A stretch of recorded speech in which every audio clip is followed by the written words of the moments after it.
Shabi.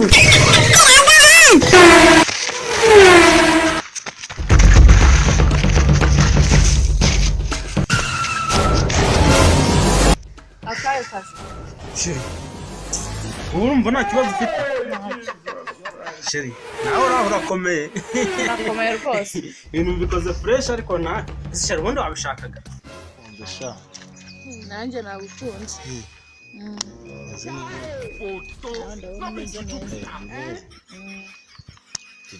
Tugere muri centre.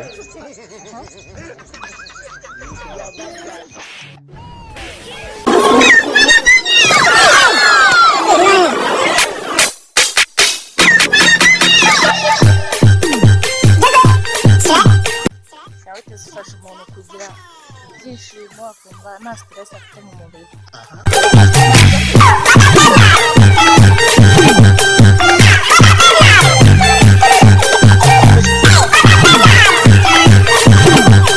Na buriya turadukomeje kuri Byumba Media uri serious?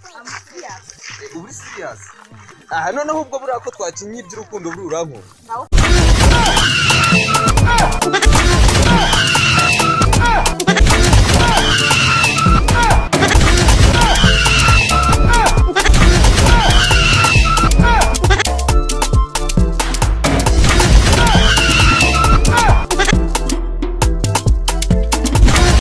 Nyana yimbwire nzera. Nifashe. Yewe dore ngiriya sha.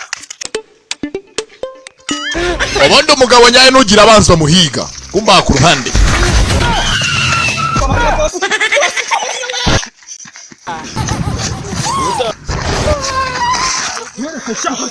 Wandi musi wakifutu. Boss, wandi urumva ko boss wamba ko. Wari yizanye sha. Boss mbabari.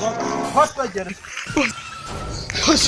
Boss wambabariye ko umwana wawe natazongera kumukunda. Ndamubwira gicucu mbesere Doni shitani wanyoheje musi sha. Ururunu nzarukataho do. Umukobwa wanjye nkahita nkunyica bururu. Nzarukataho do. Nzarukataho n'ukuri ndakwinjiza. Urareba kutazabyongera sha.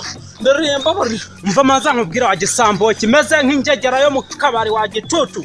Nundi munsi nkamye ku mukobwa wanjye sha. Umva zondura kujya. Cyazwa hasi hano. Boss mbabarira ntunyica hasi. Nje urabizi ndi cyamama. Mva maza Mbabarira ntunyica hasi. Shaman body. Boss do amapumpu ndayakataho. Mva manza do amapumpu ndayakataho. Mujyane bajya kugusiramura kigo.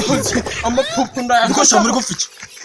Rero iriya nyana ino nyana y'imbingi bireba. Siwe cyangitse we. Uramuzana niho utumye ncika sasa. Yeba data we. Utumye ncika sha. Utumye ncika ko. Utumye ncika. Usambanyije umukobwa wanjye sha. Namusambanyije nuko. Kugira ngo tugikurikire. Aha noneho ubwo buriya ko twakinye iby'urukundo buri uranko. Nawukunda cyane. Ya mukore subscribe.